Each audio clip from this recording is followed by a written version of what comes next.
Terima kasih MC. Assalamualaikum warahmatullahi wabarakatuh. Waalaikumsalam warahmatullahi wabarakatuh. Yang sama-sama kita hormati dan alu-alukan kedua narasumber kita di webinar pagi yang berbahagia ini, Bapak Misbahuddin dan Ibu Wanda.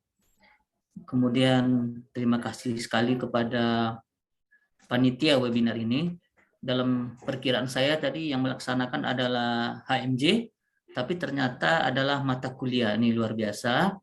Jadi mata kuliah dengan tugas webinar ya, dan bisa berkolaborasi dengan dua narasumber kita yang sangat kompeten. Dan pada pagi yang berbahagia ini saya sengaja berpaket olahraga karena memang tema yang diangkat adalah kolaborasi gizi dan olahraga untuk mencapai body goals ya. Dan terima kasih Bu Nurpelita Sembiring ya yang sudah mensupport anak-anaknya. Terima kasih kepada semua dosen-dosen prodi gizi yang mensupport kegiatan ini, dan tentu saja HMJ ya. Kemudian rekan-rekan mahasiswa, dan kalau kita lihat tadi pesertanya sudah ada 230 orang. Nah, ini luar biasa sekali. Ini menarik ya. Memang banyak orang ingin mendapatkan body yang ideal ya, body yang sesuai. Secara umum dulu mengukurnya dengan tinggi badan dan berat badan. Kan ada rumusannya tuh. Tapikah apa itu masih digunakan sampai sekarang apa tidak? Terkadang ingin mencapai body yang ideal, olahraganya dipaksain, energinya banyak terbuang, kemudian asupan gizinya kurang, akhirnya sakit, kurus. Atau di lain pihak, olahraganya kencang tapi makannya juga banyak, jadi nggak tentu berat badan. Nah, mudah-mudahan dengan materi yang disampaikan oleh Ibu Wanda dan Bapak Misbahuddin, mudah-mudahan ini bisa menjawab semua. Dan sebenarnya berapa lama tuh harus kita lakukan kegiatan olahraga dengan gizi seimbang ini sehingga bisa mencapai body yang ideal. Nah, kadang kita baru melaksanakan 1-2 minggu atau 1 bulan karena belum ada perubahan yang signifikan, akhirnya tidak istiqomah untuk melanjutkan. Nah, mudah-mudahan melalui webinar ini bisa terjawab. Dan sekali lagi terima kasih, semoga webinar ini berjalan dengan baik. Dan Ananda semua dapat mengambil hikmah dan ilmunya dari narasumber kita yang sangat kompeten. Dengan mengucapkan Bismillahirrahmanirrahim, webinar kolaborasi gizi dan olahraga untuk mencapai body goals dibuka secara resmi. Bismillahirrahmanirrahim. Mohon maaf atas segala kekurangannya. Assalamualaikum warahmatullahi wabarakatuh. Waalaikumsalam warahmatullahi wabarakatuh. Terima kasih kepada Bapak yang telah memberikan kata sambutannya. Baik, bersama kita sudah hadir narasumber kita yaitu Ibu Wanda Lasepa, SGZ MGizi, dan Bapak Misbahuddin SKM MA HM MPD. Dan acara akan saya serahkan kepada moderator Elvira Ramadhani, kami persilahkan.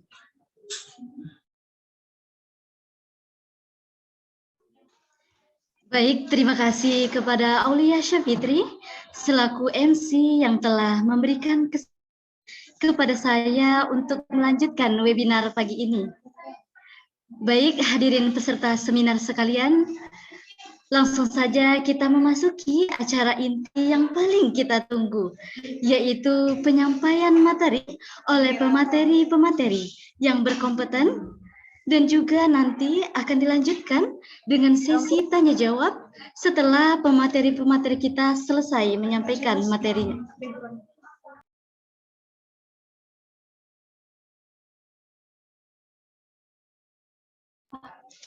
Namun sebelumnya izinkan saya menyapa para dosen dan pemateri terlebih dahulu. Yang terhormat Bapak DR Arsyadi Ali, SPT MAGR SC. Selamat pagi Bapak. Yang kami hormati Ibu Dr. Gigi Nurpelita Sembiring MKM selaku Kaprodi Gizi UIN Suskaryau. Selamat pagi Ibu. Selamat pagi. Yang kami hormati Ibu Wanda Lasepa SGZ MGizi selaku pemateri 1. Selamat pagi Ibu. Yang kami hormati Bapak Misbahuddin, SKM MAHM MPD, selaku pemateri 2. Selamat pagi Bapak. Selamat pagi semua. Yang kami hormati para dosen yang hadir pada webinar kali ini. Dan yang saya sayangi seluruh peserta webinar yang berbahagia.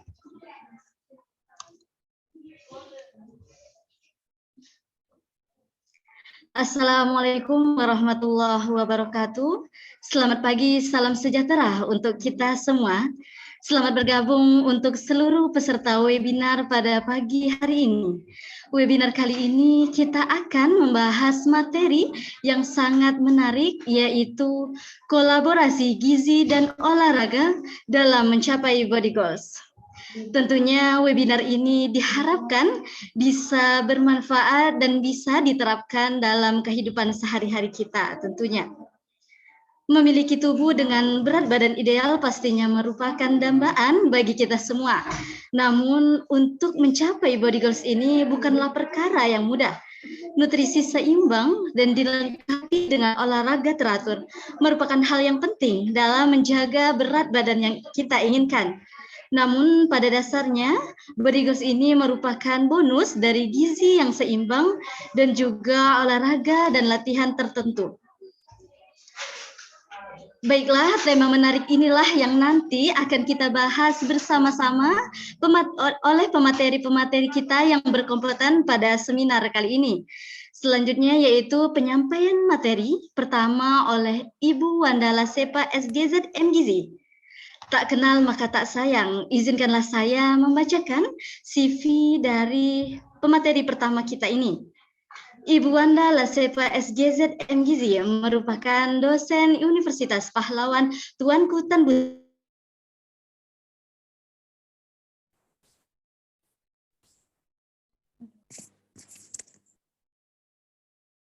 Busai. Latar belakang pendidikan Fakulti tahun 2000 dan melanjutkan di Faculty of Medicine University Indonesia dari tahun 2016 hingga 2018. Pengalaman bekerja beliau sangat banyak sekali, yang mana sekarang beliau bekerja sebagai pengajar di Universitas Tuanku Tan Busai dari tahun 2021 hingga sekarang, dan juga freelance nutrition consultant at Workplace Option dari tahun 2021 hingga sekarang. Beliau juga banyak menghadiri forum, salah satunya Dissemination Meeting Maternal Dietary Index and Nutrition in Asian Countries, Strengthening Data Analysis of Public Program pada tahun 2019 di Bangkok. Baiklah, sebelumnya saya beritahukan kepada seluruh peserta untuk mengikuti dan memahami webinar kita dengan sebaik-baiknya. Bagi peserta yang memiliki pertanyaan nanti, dipersilahkan untuk menuliskan di ruang chat Zoom, dan sesi tanya-jawab akan dibuka setelah kedua pemateri kita menyampaikan materinya. Baiklah, langsung saja kami persilahkan kepada pemateri yang pertama.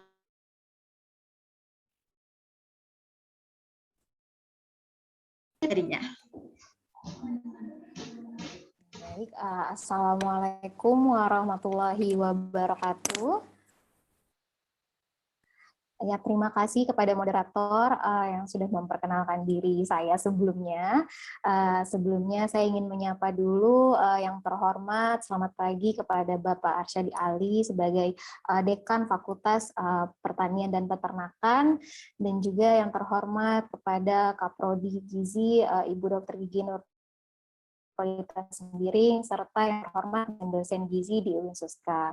Dan juga yang terhormat selamat pagi kepada Bapak Misbahuddin. Baik, saya langsung aja share screen ya untuk materi kali ini. Oke, sebentar.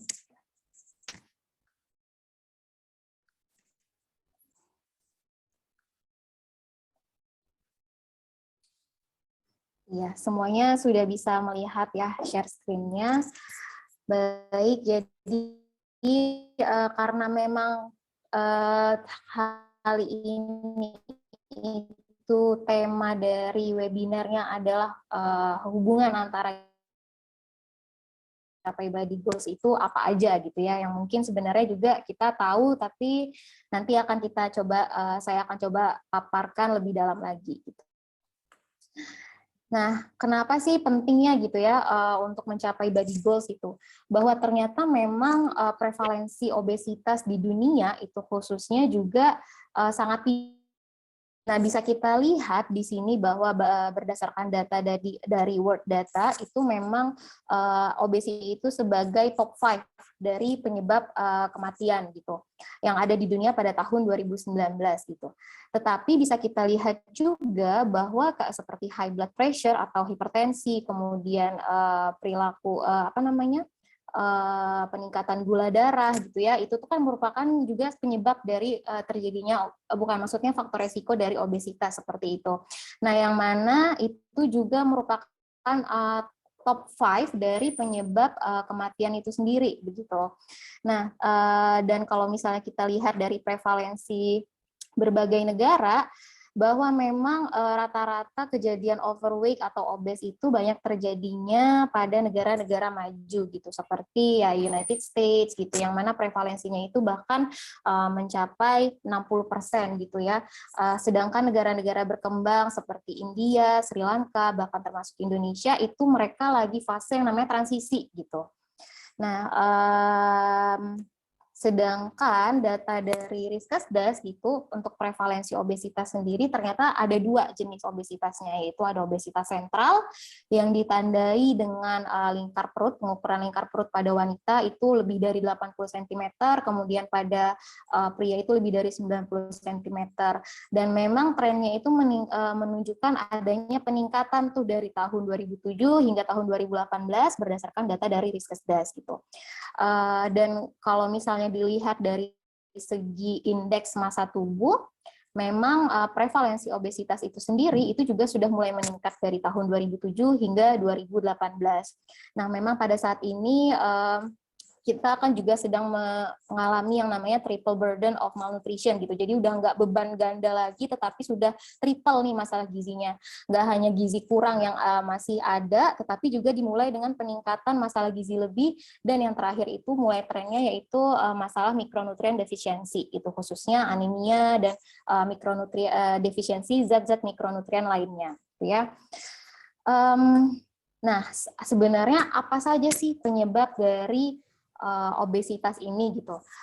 Utamanya penyebab obesitas itu adalah ketidakseimbangan antara energi yang masuk sama energi yang keluar gitu.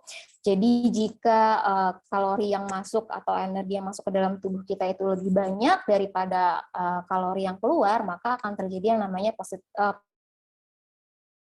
positif energy balance atau keseimbangan energi positif gitu.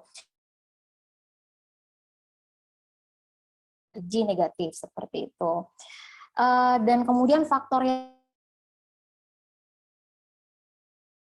ini adalah obesogenic environment. Jadi lingkungan obesogenic ini adalah lingkungan yang benar-benar mendukung terjadinya pola hidup sedentary, yang mana rata-rata memang kita lebih banyak menghabiskan waktu itu dengan duduk, lalu tidur-tiduran, kemudian main HP sambil duduk, kemudian leye-leye, seperti itu. Kemudian juga ada yang kedua adalah pola makan, maksudnya kebiasaan makan di luar gitu ya. Jadi ketika kita makan di luar itu biasanya memang dia lebih beresiko terkena obesitas daripada orang yang lebih sering makan di rumah gitu. Karena memang kalau di rumah kan kita mengolah makanan sendiri, kemudian kita tahu berapa banyak porsinya gitu. Sedangkan di luar kita kan bisa makan dengan teman-teman gitu, sehingga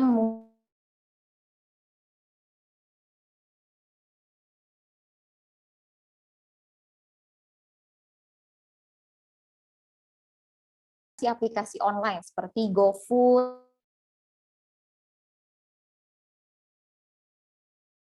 makan makanan yang dijual di luar ketimbang kita mengelola atau membuat makanan sendiri gitu ya. Garam serta tinggi gula. Dan yang tentunya keberadaan restoran-restoran fast food dan junk food. Apalagi di zaman milenial seperti ini, banyak sekali makanan-makanan kekinian yang membuat para generasi Gen Z ini tidak mau kehilangan trennya gitu ya. Jadi seperti minum-minuman boba, kemudian kopi susu, kita bisa lihat banyak sekali restoran-restoran yang benar-benar menjual makanan yang tinggi lemak, tinggi gula, dan tinggi garam, seperti itu. Nah, itu adalah lingkungan obesogenik. Kemudian faktor yang juga berpengaruh yaitu keluarga itu memang ada yang gemuk, ya belum tentu dia itu juga akan gemuk kepada lifestyle-nya dia, cuman memang dia memiliki resiko lebih besar gitu untuk menderita kegemukan. Hal-hal tersebutlah yang akan adiposit itu tuh lebih besar, mana dia akan menyimpan sel-sel lemak lebih banyak gitu ya. Nah, lalu kenapa kalau misalnya kita itu obesitas gitu? Tentunya akan banyak sekali dampaknya ya. Yang pertama yaitu akan menimbulkan oksidatif stres dan inflamasi itu. Seperti yang kita ketahui memang stres oksidatif ini adalah ketidakseimbangan antara radikal bebas dan antioksidan di dalam tubuh kita. Hal-hal yang seperti itulah yang memicunya terjadinya berbagai macam penyakit seperti kanker, kemudian diabetes, dan penyakit-penyakit sindrom metabolik lainnya gitu. Yang membutuhkan proses yang sangat panjang ya, alurnya seperti itu. Dan yang kedua ternyata obesitas itu juga menyebabkan terjadinya ketidakseimbangan gut microbiota kita. Gitu. Jadi memang gut microbiota ini adalah salah satu bakteri baik yang ada di usus halus kita ya. Nah, kalau misalnya teman-teman semua pernah dengar probiotik, nah itu adalah salah satu beberapa jenis-jenis bakteri yang ada di usus halus kita seperti Bifidobacterium, Lactobacillus yang biasanya memang terdapat di berbagai macam makanan ya. Kemudian juga ketika orang itu obesitas, dia juga pasti ketika diperiksa nih, khususnya vitamin D, itu juga mereka akan mengalami defisiensi vitamin D begitu.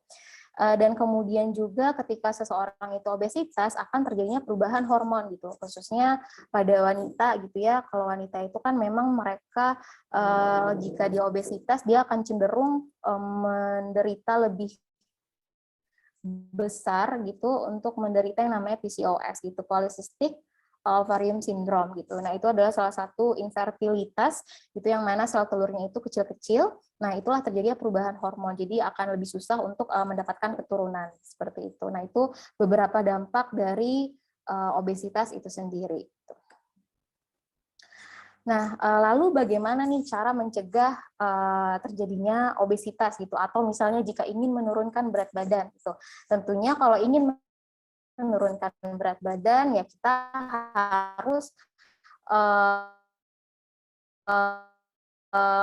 melakukan yang tadi negatif energy balance, energi dalam tubuh kita, dan jika kita ingin energi itu terjadi seperti ya berarti aktivitas fisik atau exercise itu harus sama dengan energi yang masuk gitu. Tetapi memang yang sering rancu adalah bahwa orang-orang menganggap wah saya sudah melakukan aktivitas fisik nih, berarti udah banyak nih kebakar kalori, kayaknya nggak perlu olahraga gitu ya. Jadi yang namanya aktivitas fisik dan exercise atau olahraga itu adalah hal yang berbeda gitu ya. Kalau aktivitas fisik itu memang segala pergerakan yang memunculkan pengeluaran energi gitu. Nah itu adalah namanya aktivitas fisik seperti kita menyapu, kemudian mencuci baju gitu. Nah kemudian nonton TV gitu ya, lalu jalan-jalan, tapi jalan dengan gerakan yang tidak teratur dan juga dengan intensitas waktu yang tidak teratur juga. Nah, itu adalah salah satu contoh aktivitas fisik. Sedangkan exercise itu adalah aktivitas fisik yang dilakukan secara teratur, terencana, kemudian terstruktur, kita sudah tahu apa yang mau kita lakukan, dan dia itu juga dilakukan berulang atau repetisi, dan serta disertai dengan adanya peningkatan beban untuk meningkatkan kebugaran gitu. Jadi memang bedanya itu ada di tujuan. Kalau exercise itu memang ada tujuannya adalah untuk meningkatkan kebugaran, sedangkan aktivitas fisik itu tujuannya adalah untuk meningkatkan kesehatan kita gitu.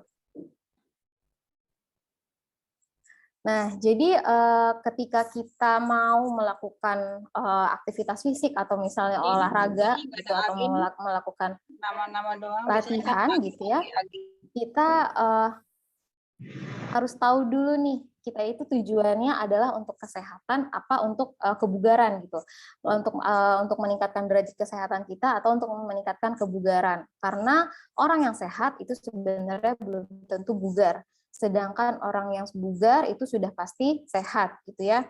Nah, bisa kita lihat dari grafik ini bahwa ternyata ketika orang kita itu lebih pengen keuntungannya itu untuk kesehatan, memang dia itu belum tentu pada bagian moderate intensity-nya itu memang dia belum tentu dia itu bugar gitu. Kita bisa lihat bahwa kebugaran levelnya itu masih rendah di sini.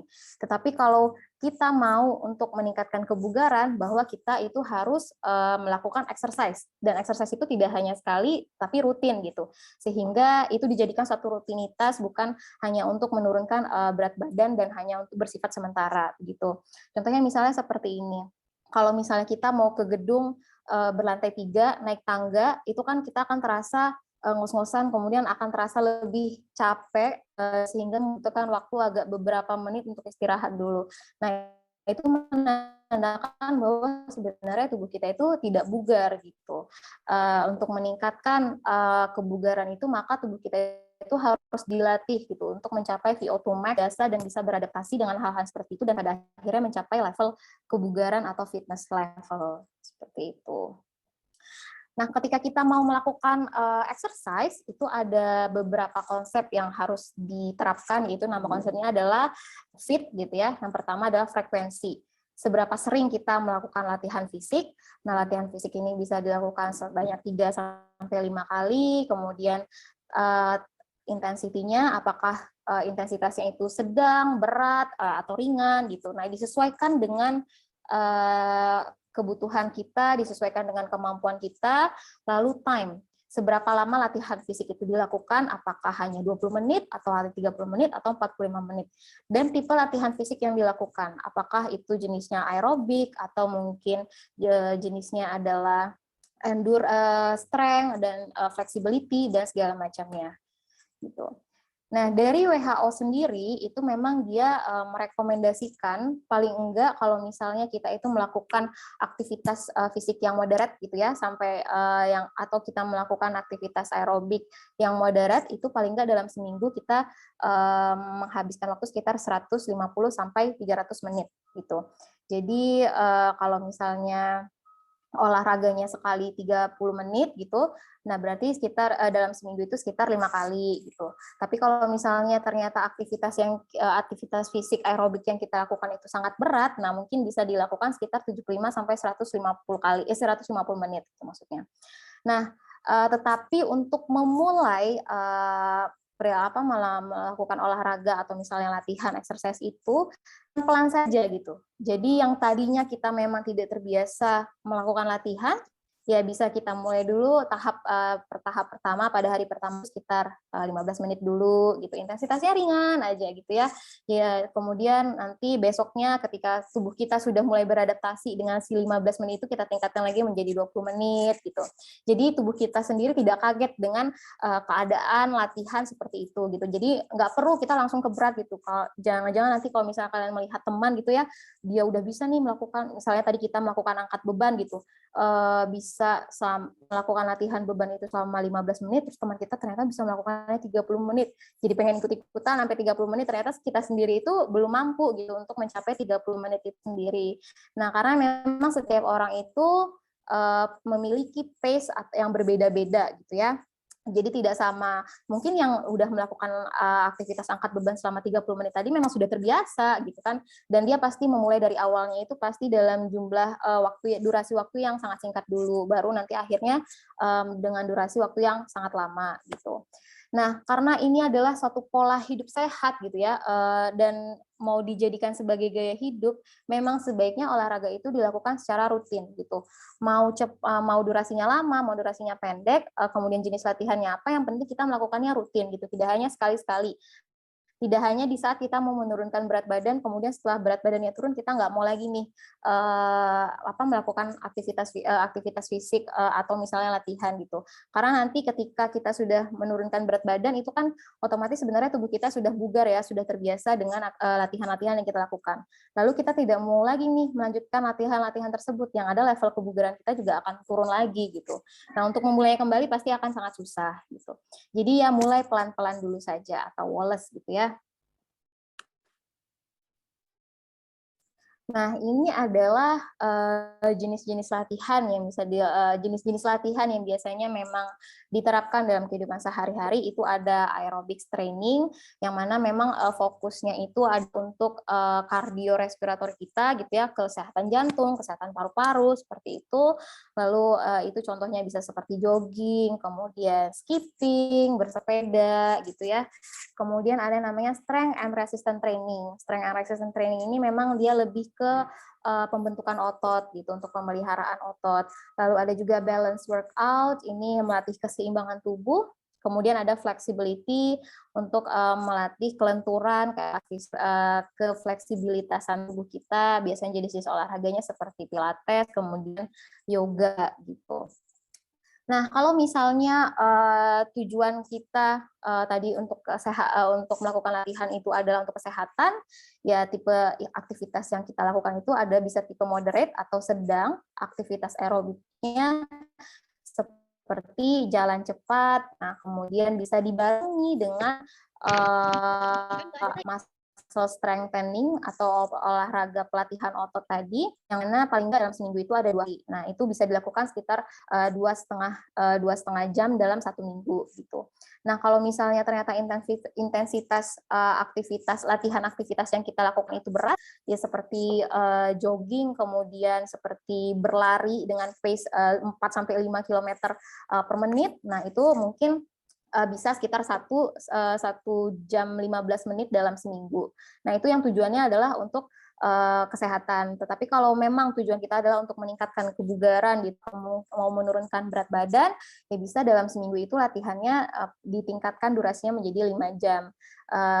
Kalau intensitas latihannya itu moderate. Tapi kalau misalnya intensitas latihannya itu berat, bisa 2,5 jam dalam Nah, untuk orang-orang yang mungkin sibuk gitu ya, para pekerja atau mungkin bisa juga mahasiswa yang terlalu sibuk dengan kegiatannya gitu. Nah, intensitas olahraga durasi latihan itu pendek, berarti intensitasnya harus tinggi gitu. Contohnya seperti olahraga high intensitas HIIT atau high intensity interval training gitu, yang mana memang step-step dari olahraganya itu sangat cepat dan dia itu sangat berat gitu ya. Nah, itu durasinya bisa sekitar 10-15 menit dilakukannya. Kemudian kalau misalnya memang kita memiliki banyak waktu luang gitu ya, kemudian kita maunya yang ringan aja gitu latihannya, nggak apa-apa, tetapi durasinya diperpanjang gitu. Jadi ketika kita melakukan latihan ringan, durasinya mungkin bisa sampai 1 jam. Kalau misalnya kita latihan yang sangat berat karena mungkin kita kesibukan kita gitu ya, kita hanya memiliki waktu sangat singkat untuk latihan, yaitu tadi kita bisa melakukan intensitas yang berat di awal gitu. Jadi sekitar 10-15 menit. Nah, ini ada penelitian systematic review yang dilakukan oleh Belica pada tahun 2021. Nah, memang kalau misalnya latihan itu dikombinasi, tidak hanya aerobik aja, tapi juga dikombinasi dengan olahraga resistance training, itu ternyata peningkatan berat badannya itu lebih besar gitu ya, daripada hanya aerobik training sendiri gitu. Memang kan kadang ada orang yang dia itu cenderung lebih hanya melakukan jogging aja gitu. Dia turun, berat badannya memang turun, tetapi memang tidak sebesar orang yang melakukan olahraga kombinasi tadi, aerobik dan juga resistance training gitu. Nah, kalau misalnya lebih bagus lagi ketika kita mau menghilangkan lemak perut gitu, issue, nah sebaiknya memang dikombinasikan dengan kalori restriction atau defisit kalori gitu. Jadi ini ada penelitian dilakukan pada postmenopausal woman, wanita yang udah mengalami menopause. Jadi ada grup yang mana hanya kalorinya yang dikurangin sekitar 500 kilokalori per hari, sedangkan ada kelompok yang dia itu juga melakukan exercise, kemudian melakukan diet juga, defisit kalori, yang mana defisit kalorinya itu sebesar 250 kilokalori per hari, tapi dia itu juga melakukan exercise-nya itu sebanyak 4 jam selama seminggu, dan itu dikombinasikan latihannya, mau itu latihan strength dan juga latihan aerobik gitu. Nah, di sini dapat dilihat bahwa pada total abdominal tissue-nya itu memang lebih besar penurunan persentase lemak tubuhnya itu pada orang yang melakukan exercise dan juga diet gitu. Jadi untuk orang yang hanya melakukan diet memang turun berat badannya, tetapi yaitu tadi tidak sebesar orang yang melakukan latihan dan juga diet itu sendiri gitu. Kemudian juga itu juga dapat dilihat bahwa pada lemak perut itu kan ada lemak subkutan sama intraabdominal. Nah, memang kalau pada bagian lemak subkutan yang langsung di bawah kulit perut itu memang juga mengalami peningkatan yang sangat besar pengurangan persentase lemak tubuhnya jika orang tersebut melakukan kombinasi antara exercise atau latihan tadi dengan diet gitu, restriksi kalori. Restriksi kalori ini bisa dimulai secara bertahap ya, tidak bisa langsung 500 gitu, karena kan tubuh kita yang tadinya memang terbiasa makan banyak akan terasa kaget gitu kalau misalnya tiba-tiba kita langsung mengurangi 500. Mungkin bisa mulai pelan-pelan dulu dari 200, lalu selanjutnya seminggu sudah terbiasa nih dengan makanan-makanan yang 200 dikurangi 200 kalori tadi, bisa ke selanjutnya lagi yaitu 300 sampai akhirnya nanti mencapai 1000 kalori pengurangan defisitnya jika diperlukan gitu. Nah, tetapi ketika kita mau menurunkan berat badan gitu, jangan jadikan timbangan sebagai patokan gitu ya. Karena dari gambar di sini pun kita bisa melihat bahwa ada laki-laki yang beratnya itu kurang lebih sama gitu ya, tinggi badannya juga sama, kemudian IMT-nya juga otomatis sama, tetapi ternyata bentuk tubuhnya itu berbeda gitu. Nah, kita bisa lihat di gambar yang ini bahwa dia memang struktur badannya memang lebih terlihat lebih berotot, dan yang di sebelahnya, yang di sebelah kanan ini dia lebih terlihat bergelambir gitu. Padahal IMT-nya itu sama, berat badannya sama gitu. Tapi karena yang di sebelah kiri ini memang lebih sering rajin latihan gitu ya, apalagi juga latihan yang muscle training, sehingga otot-otot perut itu tuh bisa terbentuk gitu. Jadi ketika kita mau menurunkan berat badan, fokuslah pada komposisi tubuh, karena tidak selamanya ketika berat badan kita turun, itu yang turun adalah lemak gitu. Bisa jadi kalau misalnya kita salah dalam mengkombinasikan latihan, bisa jadi yang turun itu adalah massa ototnya, bukan massa lemaknya gitu.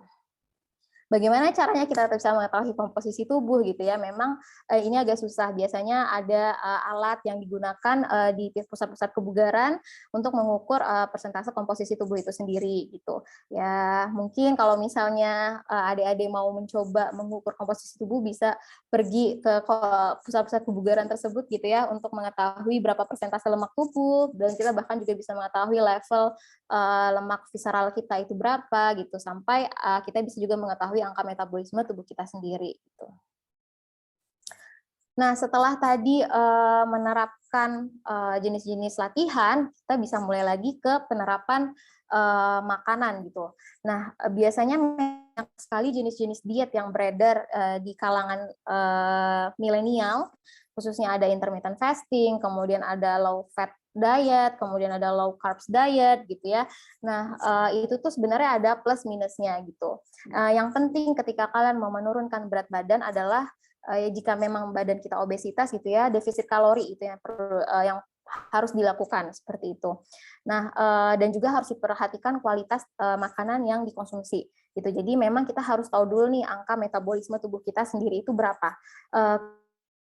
Tubuh kita sendiri itu berapa, bisa menggunakan rumus BMR, atau mungkin sekarang kan memang sudah banyak yang canggih, sudah banyak kalkulator perhitungan kebutuhan energi, itu bisa juga digunakan gitu ya, sehingga kita tahu berapa kebutuhan energi kita dalam sehari gitu. Nah, kemudian jika memang obesitas dan diperlukan untuk penata laksanaan diet, bisa dimulai pengurangan kalori itu sendiri secara bertahap gitu, tidak bisa langsung banyak gitu, karena kan tubuh kita akan kaget dengan kondisi seperti itu gitu. Nah, ini cuman yang jika ingin kita menjaga berat badan, ya silahkan terapkan gizi seimbang gitu ya. Kalau yang dulu namanya adalah 4 sehat 5 sempurna, yang mana susu itu adalah salah satu dalam pedoman gizi seimbang ini. Susu itu menjadi nggak harus dikonsumsi setiap hari seperti itu. Nah, di dalam pedoman gizi seimbang ini memang ada 4 pilar yang harus kita, yaitu yang pertama memakan aneka ragaman makanan gitu ya. Kemudian yang kedua berat kenyang lebih lama, sedangkan ketika kita memakan yang high calorie density itu kita akan merasa kenyang lebih cepat, jadi kita akan merasa laparnya juga cepat seperti itu. Nah, ini adalah beberapa makanan yang dia itu kalori density-nya juga besar sehingga memang harus dibatasi gitu ya, dibatasi dan dihindari kalau perlu, seperti minuman manis, makanan manis, kemudian ice cream, juga makan makanan yang berlemak. Sedangkan kalau misalnya yang bisa ditingkatkan itu ya konsumsi sayur, buah-buahan, kemudian karbohidrat kompleks dan juga kacang-kacangan gitu. Dan yang terakhir adalah terapkan yang namanya mindful eating gitu. Jadi mindful eating ini adalah kita makan dengan penuh kesadaran bahwa kita memang sedang makan gitu. Kita memperhatikan apa yang kita makan, seberapa banyak kita makan, dan emosi kita ketika makan gitu. Jadi harus kita perhatikan ketika kita mau makan, kenapa saya harus makan? Ya karena saya memang lagi lapar, kemudian saya membutuhkan energi yang banyak untuk melakukan aktivitas fisik dalam sehari. Kemudian kapan saya harus makan? Nah, kalau prinsip Nabi ya, makan itu setelah sebelum lapar, kemudian berhentilah sebelum kenyang gitu. Jadi memang itu yang namanya mindful eating gitu ya. Lalu apa yang saya makan itu harus diperhatikan. Apa yang saya makan sekarang ya? Gorengan kah, nasi kah, karbohidrat kompleks kah gitu. Apakah saya membutuhkan ini atau enggak gitu. Kemudian bagaimana kita makan? Dengan siapa kita makan, apakah kita makan sekarang ini dalam keadaan sedih, apakah kita makan sekarang ini dalam keadaan stres gitu. Karena ketika kita stres seperti yang saya jelaskan sebelumnya akan membuat kita cenderung lebih banyak makan, khususnya manis-manis gitu. Kemudian berapa banyak yang saya makan, apakah ini sudah cukup atau ini berlebih gitu. Kemudian di mana kita makan, apakah kita dimakan di rumah, apakah kita makannya di luar sama teman-teman gitu. Nah, memang ketika untuk menerapkan mindful eating ini memang kita tidak boleh makan dengan terburu-buru gitu. Kita benar-benar harus menikmati apa yang kita makan, kunyahlah lebih lama sehingga memang kita merasakan nikmatnya makan gitu. Dan ketika kita makan sebaiknya memang jauhkanlah dari segala distraksi, mau itu handphone, mau itu televisi gitu ya, karena ketika kita makan sambil memainkan HP gitu atau misalnya sambil nonton TV, kita akan cenderung makan lebih banyak lagi gitu, sehingga itulah yang menyebabkan meningkatnya resiko obesitas. Lalu yang terakhir, kita harus bertanya pada diri kita, apakah kita itu benar-benar lapar atau kita hanya lapar mata gitu. Karena kan kalau misalnya benar-benar lapar ya kita memang harus makan gitu kan. Kadang kalau lapar mata ya kita hanya ingin memuaskan mata kita aja gitu, bahwa wah itu enak ya kayaknya mau deh gitu. Tapi padahal saat itu kita sebenarnya belum lapar seperti itu. Nah, itulah mindful eating ya, memang benar-benar harus diterapkan dalam kehidupan sehari-hari gitu. Jadi memang yang namanya diet itu is not a short-term diet, but it's a long-term lifestyle change. Jadi memang harus diterapkan sepanjang hidup kita gitu ya. Tidak hanya dilakukan ketika kita mau menurunkan berat badan saja pada event-event tertentu seperti misalnya mau nikah gitu kan. Kalau mau nikah biasanya memang orang langsung maunya instan aja, mau nurun berat badannya cepat aja gitu ya. Nah, itu harus dihindari gitu dan dicegah ya kalau bisa. Jadikanlah itu sebagai lifestyle gitu sehingga derajat kesehatan dan tingkat kebugaran kita pun bisa meningkat seperti itu. Oke, baik. Terima kasih atas waktunya. Saya rasa itu saja paparan materi dari saya. Saya kembalikan lagi ke moderator.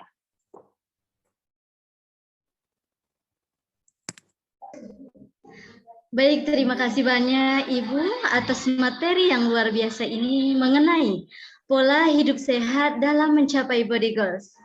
Selanjutnya langsung saja kita simak materi dari pembicara kedua kita yaitu Bapak Misbahuddin SKM MAHM MPD. Sebelumnya izinkan saya membacakan CV dari pemateri kedua kita. Bapak Misbahuddin, SKM, MAHM, MPD, beliau merupakan praktisi olahraga dan kesehatan. Riwayat pendidikan, Diploma 3 Perumahsakitan Fakultas Kedokteran Universitas Indonesia. Diploma 3 Bahasa Inggris di Lembaga Pendidikan Indonesia Jakarta. S1 SKM Fakultas Kesehatan Masyarakat Universitas Indonesia Jakarta. Magister Hospital Management di University of Leeds, Inggris. Magister Program Pasca Sarjana di Universitas Riau Pekanbaru. Pengalaman kerja beliau sangat banyak sekali. Salah satunya beliau merupakan dosen di beberapa perguruan tinggi di Riau. Beliau juga banyak menjadi pemateri di beberapa seminar, yaitu salah satunya exercise dan fisiologi yang dilaksanakan di Surabaya, Indonesia. Prestasi beliau salah satunya beliau mewakili Indonesia mengikuti pelatihan Public Health and Health Promotion di Singapura tingkat internasional. Baiklah, kepada pemateri kedua yang terhormat Bapak Misbahuddin, SKM MAHM, MPD, kami persilahkan. Terima kasih moderator Bu Elvi, yang terhormat Pak Dekan Dr. Arsadi Ali. Selamat pagi menjelang siang Pak Dekan. Yang terhormat Ketua Prodi Bu Dr. Gigi Nur Pelita Sembiring. Semangat pagi dan salam sehat Ibu. Yang terhormat narasumber pertama tadi yang luar biasa, saya juga dapat ilmu dari Ibu Wanda Sepa, SGZ dan MGZ.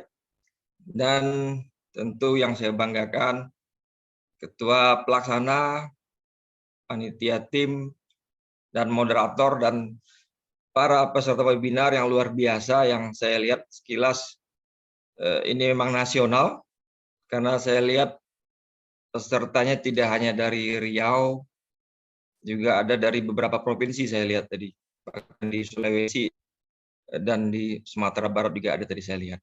Dan juga peserta juga saya lihat ada praktisi dari fasilitas kesehatan, dan juga akademisi dan juga mahasiswa. Salam sehat semuanya, salam olahraga semuanya. Nah, baik. Terima kasih panitia dan UIN, khususnya program studi gizi yang memberikan amanah kepada saya.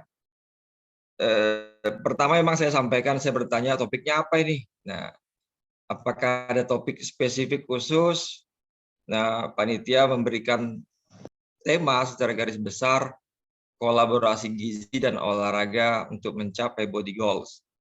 Nah, sebenarnya sudah banyak tadi disampaikan oleh Ibu peserta pemateri pertama tentang gizi secara teknis. Nah, mungkin saya sedikit menyinggung tentang olahraganya. Ada 4 kata yang kita lihat dari topik ini, judul topik hari ini adalah bagaimana itu kolaborasi, bagaimana itu gizi dan olahraga dan menuju body goals. Artinya kolaborasi itu apa? Nah, kolaborasi bagaimana bekerja sama, artinya kerjasama antara gizi dan olahraga. Nah, tidak hanya cukup gizi saja atau makanan pokok yang diperlukan tubuh saja. Tadi juga disampaikan Pak Dekan, orang mau olahraganya banyak, tapi kurang gizi. Atau sebaliknya, olahraganya juga banyak, saya juga sering diskusi sama teman-teman, Miss, aku olahraganya banyak, tapi aku jadi makannya juga banyak. Gimana nih? Jadi semangat makannya lebih tinggi, karena olahragaku kuat. Nah, itu juga tadi disampaikan Pak Dekan tadi, jadi olahraganya banyak, makannya sedikit, atau olahraganya banyak, makannya makin banyak. Nah, itu kolaborasi bagaimana antara makan dan olahraga. Gizi sudah disampaikan tadi banyak pemateri pertama, bagaimana makanan pokok yang diperlukan tubuh kita, ya tentu harapan kita untuk kesehatan tubuh kita sendiri. Nah, olahraga sebenarnya definisinya banyak, ada aktivitas fisik, ada latihan fisik, ada olahraga. Nanti saya sampaikan di setelah slide ini. Artinya, karena topiknya olahraga, bagaimana kita menggerakkan badan, bagaimana kita menguatkan tubuh, bagaimana kita menyehatkan tubuh.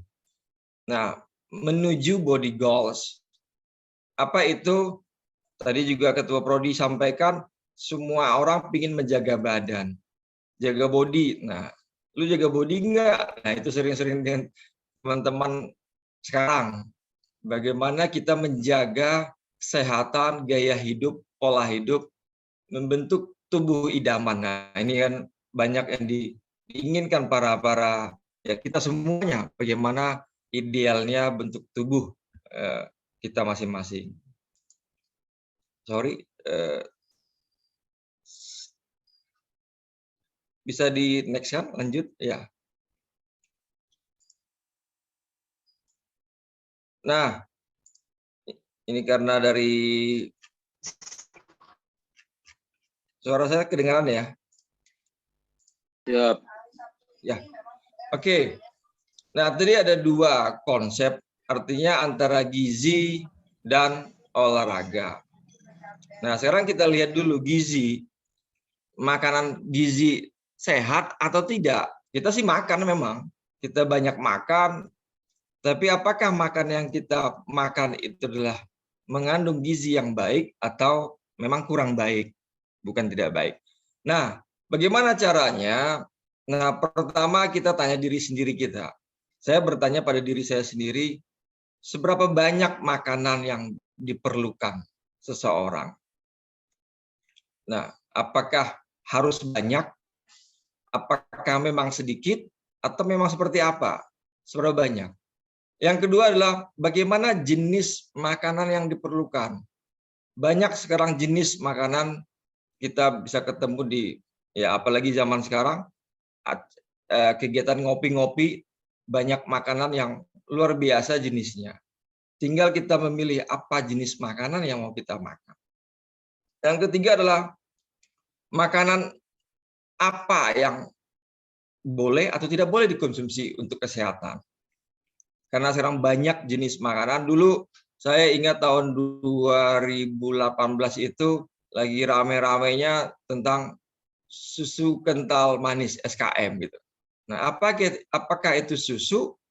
Apakah itu pemanis? Nah, itu yang sempat ramai di tahun 2018 kalau tidak salah.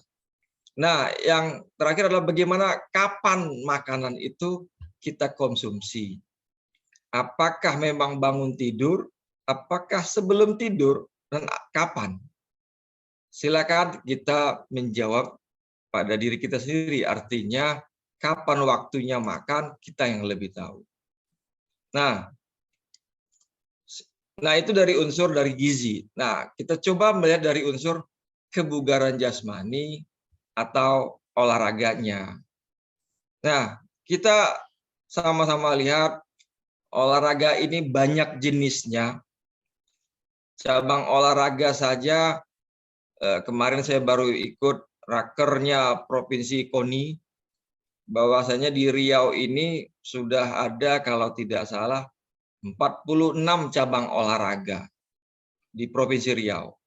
Kalau di Indonesia secara nasional lebih lagi, kalau tidak salah lebih dari 10 dari Riau. Nah, artinya ada 70 atau 80 cabang olahraga.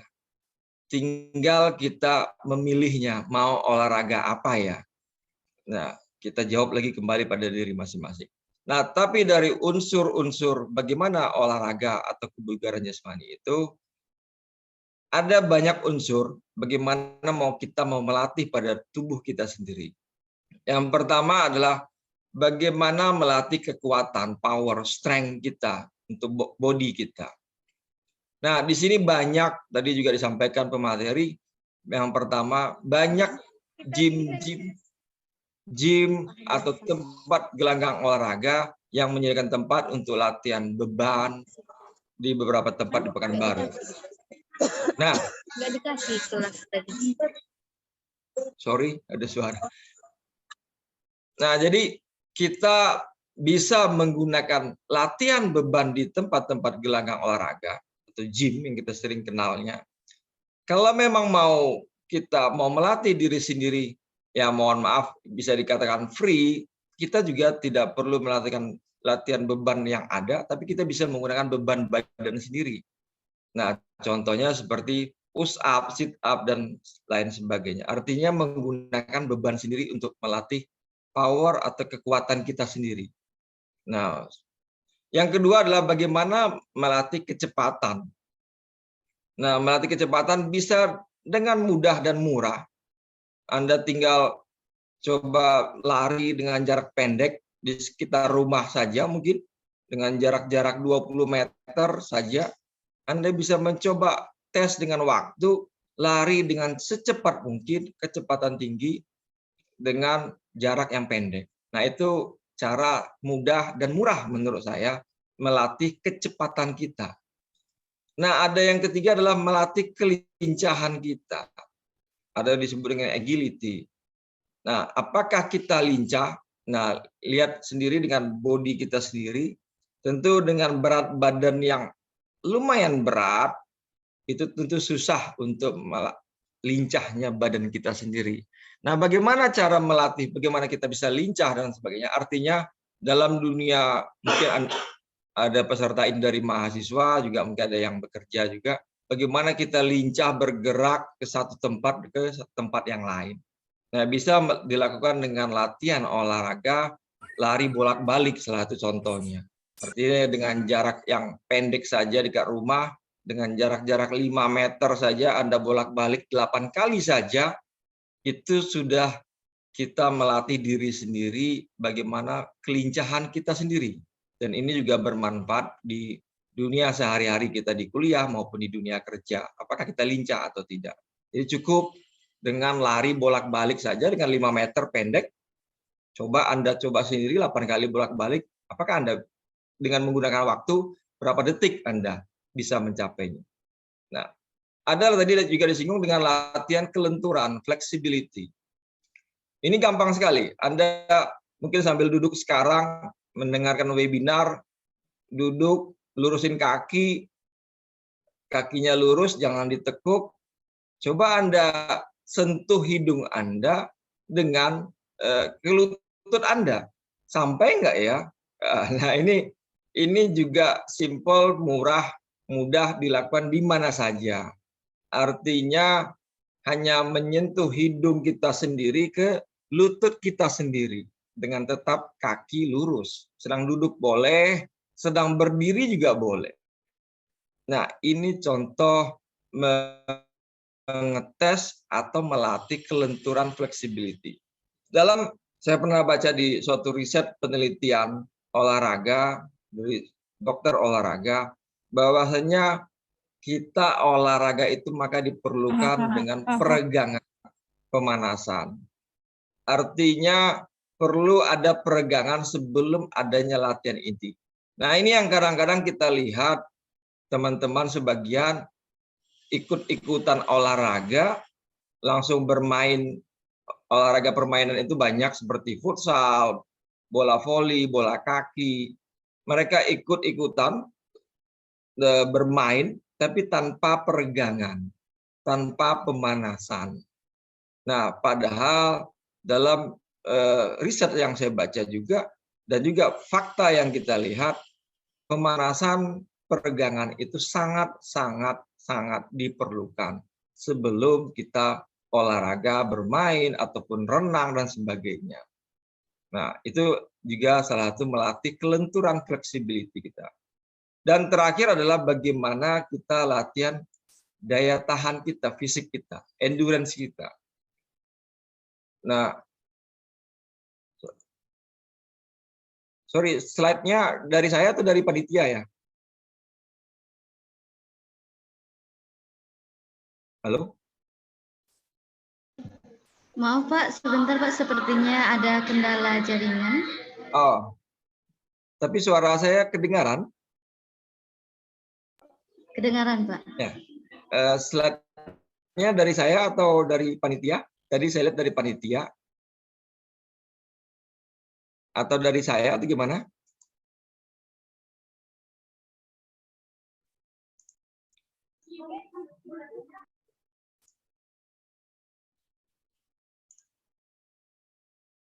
Halo, sorry. Apakah saya tampil share dari saya?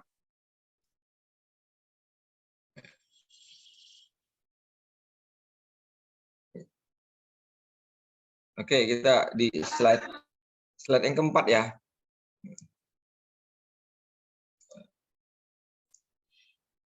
Oke, mohon maaf, kita lanjutkan. Nah, inilah salah satu kelemahan kita di webinar online. Kadang jaringan-jaringan kita terputus, tidak normal di beberapa tempat. Nah, Bagaimana yang terakhir adalah melatih daya tahan atau endurance. Nah, orang banyak lari, berenang, bersepeda, berapa lama daya tahannya, atau dikenal dengan menghitung volume oksigen maksimal yang di paru-paru, jantung, dan pembuluh darah semuanya. Dikenal dengan VO2 max.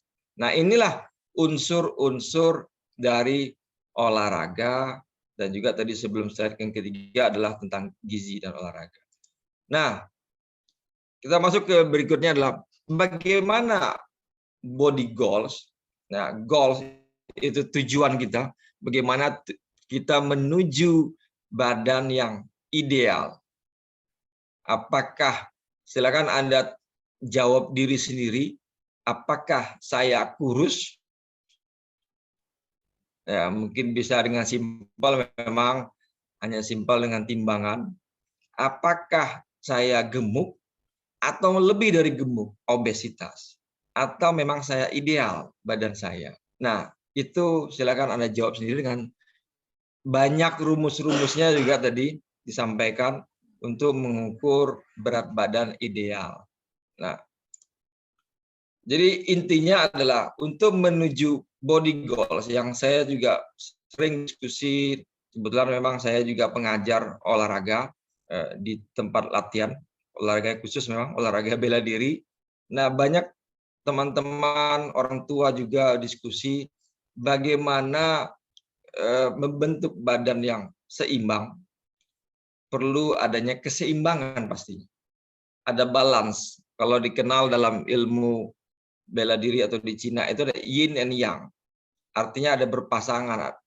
Kita juga di sini adalah Fakultas UIN, di UIN, bahwasanya dalam agama Islam itu selalu diciptakan Tuhan berpasang-pasangan. Artinya ideal, seimbang. Ada yang disebut dengan input dan output menuju body goals.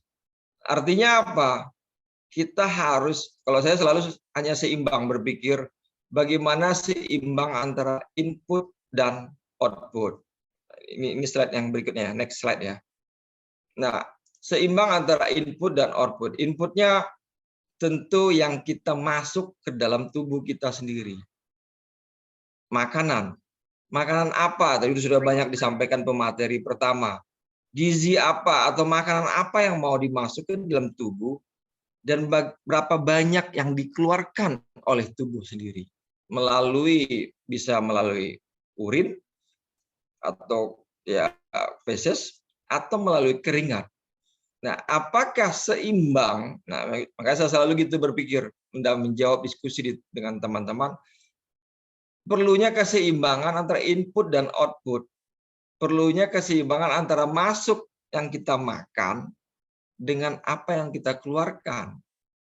Nah, kadang-kadang kita lupa atau mungkin tidak sadar bahwasanya makan kita banyak, tapi outputnya sedikit. Nah, juga ada yang bertanya atau diskusi, Miss, aku sudah banyak bergerak, Miss, mencangkul. Yang tadi juga sampaikan pemateri pertama, menyapu, mengepel. Nah, ini yang perlu kita sama-sama lihat. Ada beberapa definisi yang berbeda, tapi sepertinya mirip. Nah, ini yang saya ambil dari referensi Kementerian Kesehatan yang di slide berikutnya, bahwasannya ada beberapa definisi yang mirip. Pertama, kita lihat dulu kesehatan. Saya rasa kesehatan sudah tahu semuanya, apalagi sini adalah banyak praktisi dan mahasiswa kesehatan. Bagaimana kita sehat fisik? Nah, fisik itulah salah satunya melalui olahraga. Apakah kita jawab sendiri, apakah kita sehat secara fisik? Apakah kita sehat secara mental? Ini definisi dari Undang-Undang Kesehatan. Apakah kita sehat secara spiritual maupun sosial? Artinya apa? Saya sudah pernah menulis sebuah buku tentang kebahagiaan hakiki yang dilihat dari sehat fisik dan non-fisik. Artinya apa? Mohon maaf kalau ada yang beragama non-muslim. Saya salah satu tulisnya adalah dengan melakukan gerakan sholat itu adalah mulai dari wudhu sampai sholat itu sebenarnya luar biasa gerakan fisik yang kita lakukan. Dan ada salah satu buku yang saya baca referensi bahwasanya sholat itu seperti gerakan yoga definisinya. Jadi seperti yoga, dia berdiri, dia rukuk, tentu rukuk ketarik otot-otot paha belakang, dia sujud, tentu otaknya di posisi darahnya turun ke bawah, dan duduk di antara dua sujud tentu dengan melipat kaki, tentu ada tariknya otot dan urat di sana. Nah, itu yang saya juga pernah baca di salah satu referensi. Nah, jadi apakah kita sehat secara fisik, mental, spiritual, dan sosial? Yang kedua adalah definisi olahraga. Tadi sudah disinggung oleh pemateri.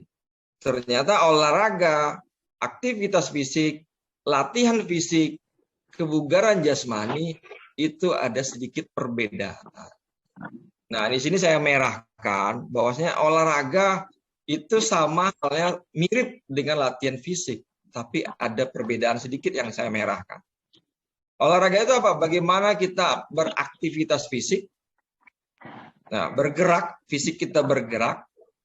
Yang kedua, bagi terencana, tentu ada rencananya bagaimana apa yang mau dilakukan, mulai dari peregangan, pemanasan, inti, pendinginan atau cooling down, itu ada terencananya. Ada strukturnya, programnya. Jadi tidak hanya bergerak-gerak asal, tapi ada struktur.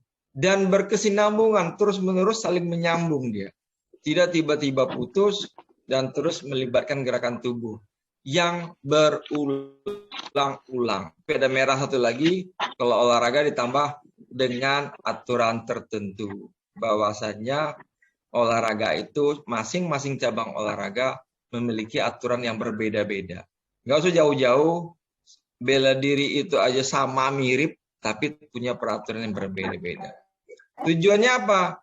Untuk meningkatkan kebugaran jasmani, sama halnya definisi latihan fisik, tapi ditambah satu lagi olahraga adalah untuk meningkatkan prestasi. Nah, ini perbedaan antara olahraga dan latihan fisik. Begitu juga aktivitas fisik yang disampaikan tadi. Aktivitas fisik apa? Bagaimana kita menggerakkan tubuh kita, mengeluarkan tenaga kita, energi kita dengan atau membakar kalori. Ya sama tadi disampaikan. Menyapu, mencangkul, mengepel, itu aktivitas fisik. Memang kita energi, tenaga, membakar kalori. Tapi itulah perbedaan dengan olahraga, ada terstruktur berkesinambungan. Nah, dan terakhir adalah bagaimana kebugaran jasmani. Nah, artinya bugar, sehat itu ada sedikit perbedaan.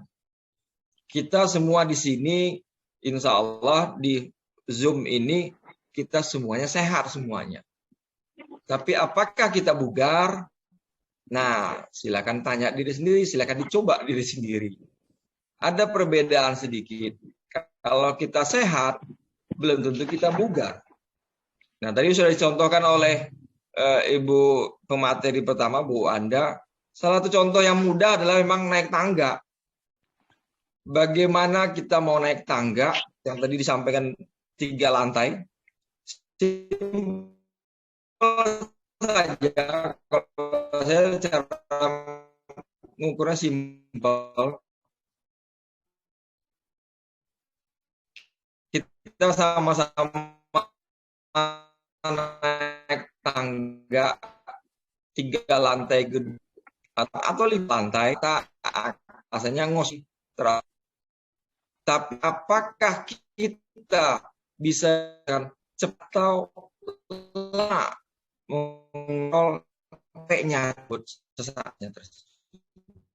Itulah satu gampang bukit. Coba kita naik, kita sebentar tolak, maaf nangku ke tangga.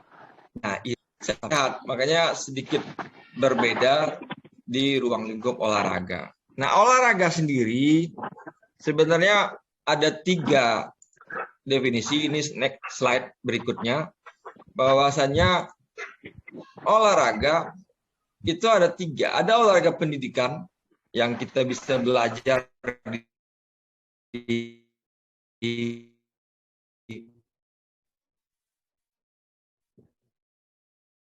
pendidikan formal yang jenjang. Dua yang sering kita olahraga atau berenang di pantai. Nah, ini adalah sebuah olahraga rekreasi.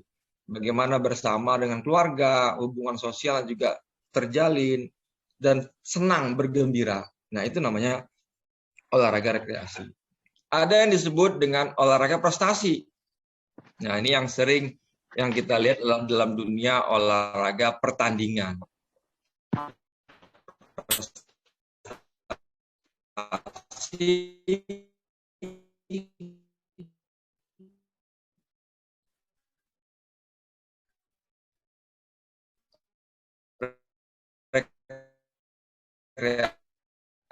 Rekreasi dan pendidikan.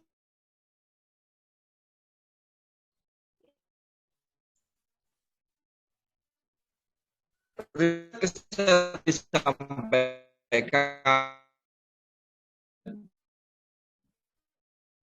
di dunia, jadi yang kita gizi, ya negara-negara maju itu sudah mulai, dan kita negara berkembang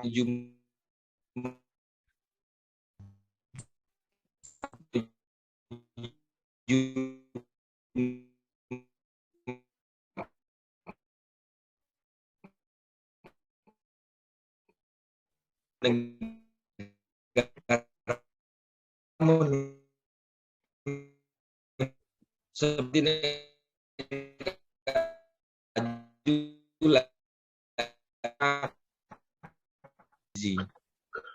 sorry moderator, ini slide sebelumnya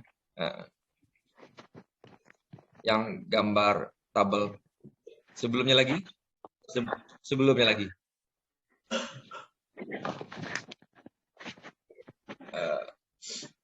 Ya, oke. Nah, ini apakah ini masalah atau ini tantangan?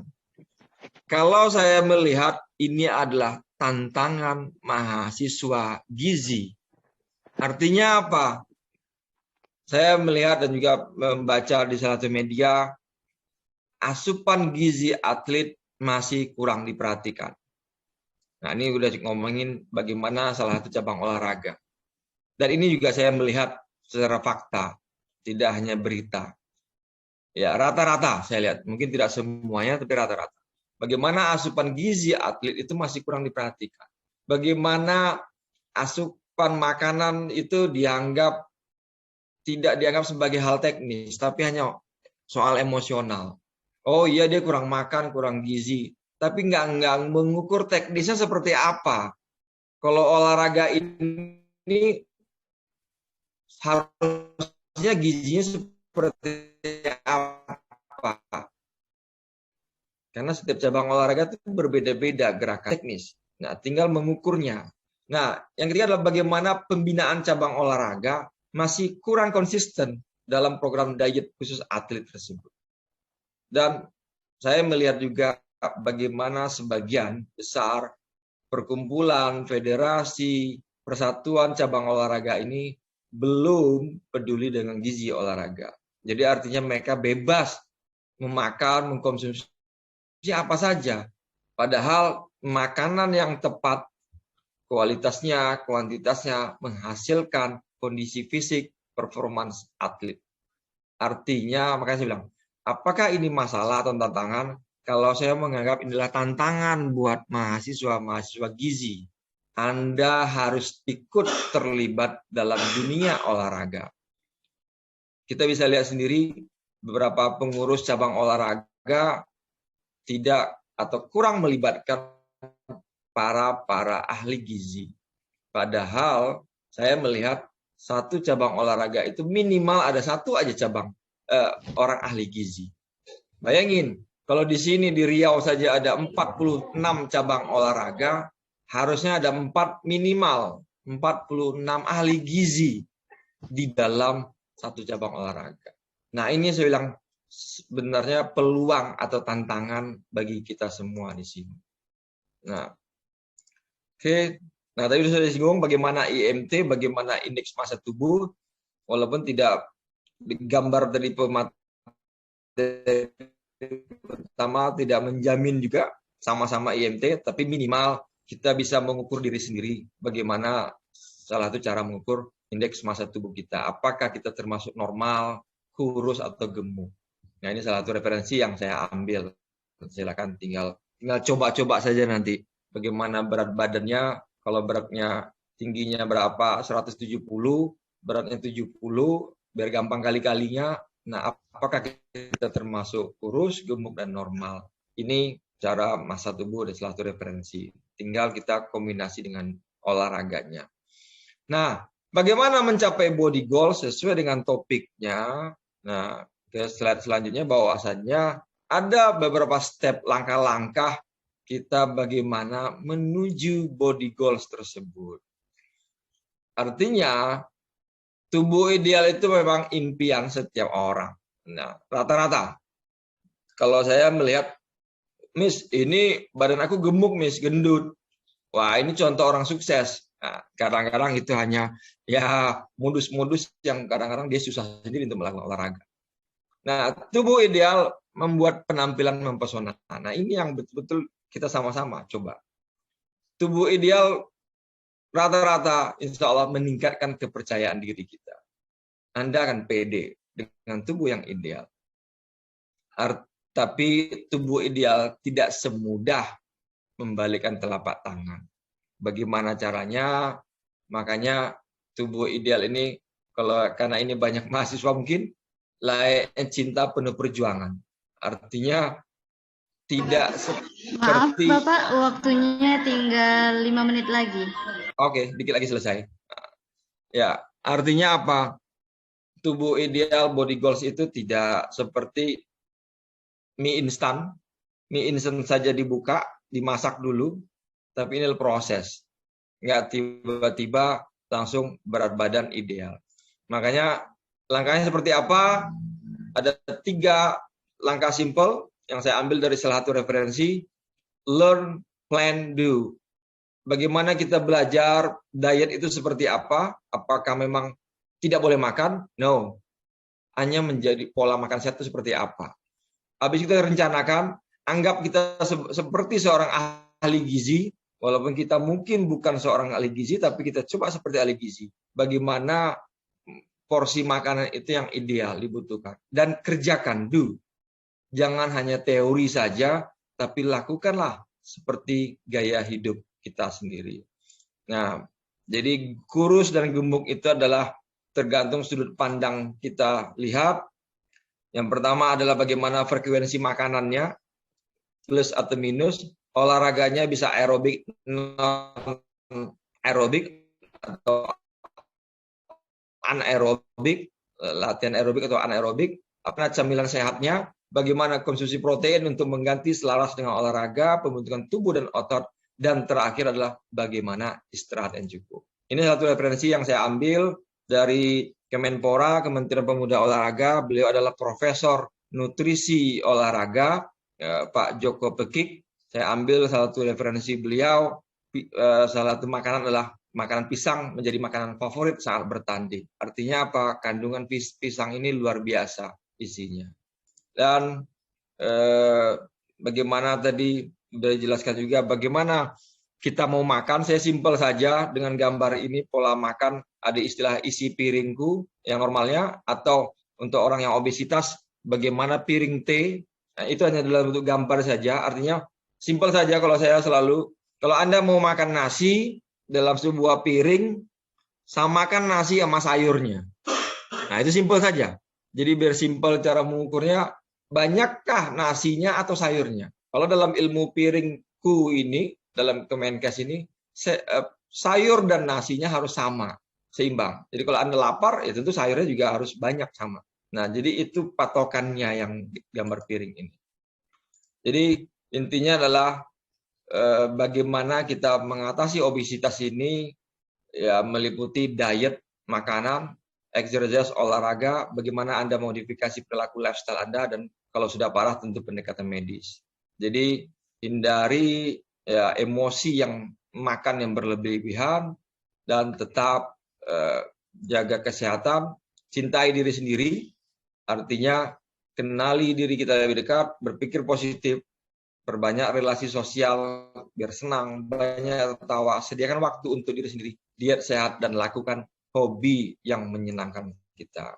Itu saja. Yang terakhir adalah bagaimana hidup sehat, sehat secara fisik, sehat secara pikiran, dan juga happy life. Itu saja mungkin dari saya. Ya, terima kasih waktunya. Mudah-mudahan bermanfaat buat kita semua. Lebih kurang saya mohon maaf. Assalamualaikum warahmatullahi wabarakatuh. Salam sehat, salam olahraga. Baik, terima kasih banyak Bapak atas materi yang telah disampaikan. Materi yang berjudul tentang kolaborasi gizi dan olahraga untuk mencapai body goals. Baiklah para selanjutnya kita akan melangsungkan membuka sesi tanya jawab. Bagi peserta yang memiliki pertanyaan, kami persilahkan untuk menuliskan pertanyaannya pada kolom chat. Kita sudah dapat beberapa pertanyaan dari kolom chat. Baik Pak, Ibu, izinkan saya membacakan pertanyaan dari peserta webinar kita pada hari ini. Dari Laura Arapani, untuk Ibu Wanda Lasepa, Universitas Pahlawan Tuanku Tambusai. Assalamualaikum warahmatullahi wabarakatuh, Ibu. Izin bertanya, bagi pemula, hal yang kerap kali membuat olahraga menjadi tidak konsisten adalah seusai olahraga, tubuh menjadi pegal-pegal dan bahkan sakit. Apakah hal ini merupakan hal yang wajar? Atau karena terdapat zat gizi yang kurang di dalam tubuh yang menjadikan hal demikian? Dan bagaimana solusinya, Bu? Terutama bagi mereka yang memiliki IMT normal, ketika mulai berolahraga, apakah juga harus mengubah porsi makan dari biasanya saat tidak berolahraga? Sekian, Bu. Boleh langsung dijawab. Baik, terima kasih moderator. Nah, memang itu kalau menanggapi pertanyaan dari Laura ya, memang itu adalah hal yang wajar dan normal sebenarnya untuk orang yang memang tadinya jarang berolahraga, tiba-tiba dia berolahraga itu pasti akan merasakan beberapa sakit pada bagian ototnya gitu. Nah, itu mungkin bisa diakali, pertama itu dengan melakukan pemanasan, seperti itu. Dan juga jangan lupa melakukan cooling down atau pendinginan ketika sudah selesai berolahraga. Karena kan tadinya memang ketika kita jarang berolahraga, otot kita kan agak-agak kaku gitu ya. Dan ketika kita dihadapkan dengan berbagai macam gerakan, kan otomatis dia akan kaget gitu. Karena tiba-tiba dia bergerak lebih aktif lagi gitu. Yang tadinya dia biasa aja ukuran ototnya, tiba-tiba dia mengalami hiperatrofi atau pembesaran otot. Nah itu tuh kan akan menimbulkan rasa ketidaknyamanan ya kepada kita sendiri gitu. Jadi memang diakalinya dengan melakukan warming up dulu atau pemanasan, lalu jangan lupa melakukan pendinginan. Dan juga ketika mau memulai olahraga itu jangan langsung bekerjanya tuh dengan berat gitu. Tadi yang seperti saya bilang, start slow dan go slow. Jadi mulainya pelan-pelan dulu aja. Kalau misalnya mau latihan squat, kan,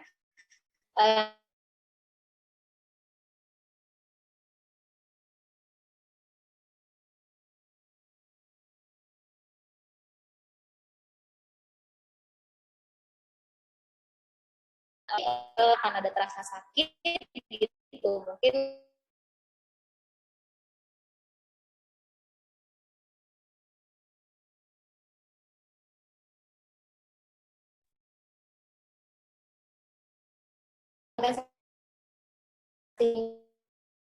beradaptasi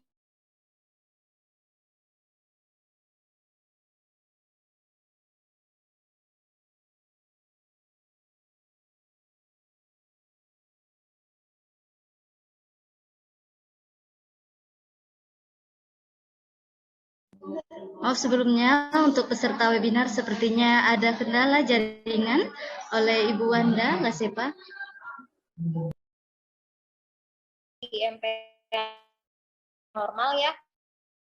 MP yang normal kan berarti kita harus menjaga yang namanya keseimbangan energi tadi, yang mana energi yang masuk itu memang harus sama dengan energi yang keluar.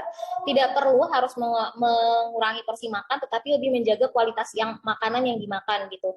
Yang tadinya mungkin ada makanan yang deep fried bisa diganti dengan makanannya hanya diberikan sedikit minyak saja gitu, atau mungkin diganti jadi dipanggang seperti itu. Lalu pemilihan makanannya lebih, kalau yang tadinya suka makanan yang berlemak tak jenuh, yang lemak jenuh diganti menjadi lemak yang tak jenuh, seperti misalnya makan alpukat, kemudian kacang-kacangan, dan mengganti makanan-makanan yang tadinya itu mengandung gula sederhana menjadi karbohidrat kompleks gitu, karena memang membuat rasa kenyang lebih lama seperti itu. Jadi memang kalau misalnya mau weight maintenance itu lebih memperhatikan kualitas makanannya seperti itu. Jadi tidak perlu mengurangi porsi makan, karena nanti yang ada akan terjadi yang namanya negatif energy balance yang membuat malah makin berturun nih berat badannya seperti itu.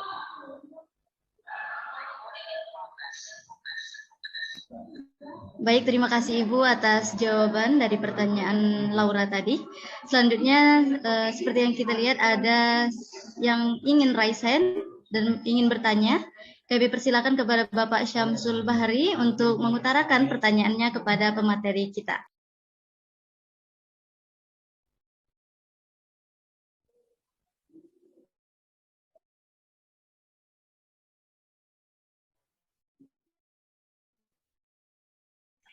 Halo, Assalamualaikum warahmatullahi wabarakatuh. Selamat siang para pemateri yang saya hormati, para moderator. Terima kasih atas kesempatan yang diberikan. Tadi berbicara tentang keseimbangan antara ketika kita makan sayur dan nasi. Nah, bagaimana kira-kira cara mengukurnya antara keseimbangan antara nasi dan dengan sayur? Itu yang pertama. Yang kedua, biasanya ketika kita aktif olahraga itu kan selera makan itu makin bagus artinya semangat makan makin bagus. Nah, kira-kira bagaimana mensiasati ini, karena kapan kita olahraga baru banyak makan juga, saya kira itu susah menjaga pola hidup sehat, karena kalau banyak makan itu kan biasanya banyak penyakit lah yang bisa muncul. Nah, sekarang kira-kira bagaimana mengatasi kedua persoalan itu? Kasih, Bu. Baik, terima kasih Bapak atas pertanyaannya. Langsung saja Ibu Wanda Lasepa. Ya baik Bapak. Jadi kan tadi sebelumnya sudah menjelaskan yang namanya tadi isi piringku, yang mana proporsi sayur dan buah itu tuh memang hampir setengah dari piring gitu. Sedangkan proporsi sayur itu memang harus sama proporsi jumlahnya itu tuh dengan si nasi gitu ya. Jadi jangan sampai nasinya yang lebih banyak daripada lauk pauknya gitu. Karena memang sayuran itu dia mengandung serat, sehingga kita itu tadi membuat rasa kenyang itu tuh lebih lama gitu. Ditambah lagi kalau misalnya nih Bapak mengganti mungkin nasinya putih itu mengganti menjadi nasi merah, yang mana nasi merah itu tuh atau nasi coklat seratnya itu juga bahkan lebih tinggi lagi gitu. Cuman kalau misalnya Bapak juga nggak memiliki bahan-bahan tersebut di rumah, ya udah nggak apa-apa, bisa diganti tetap dengan nasi putih saja.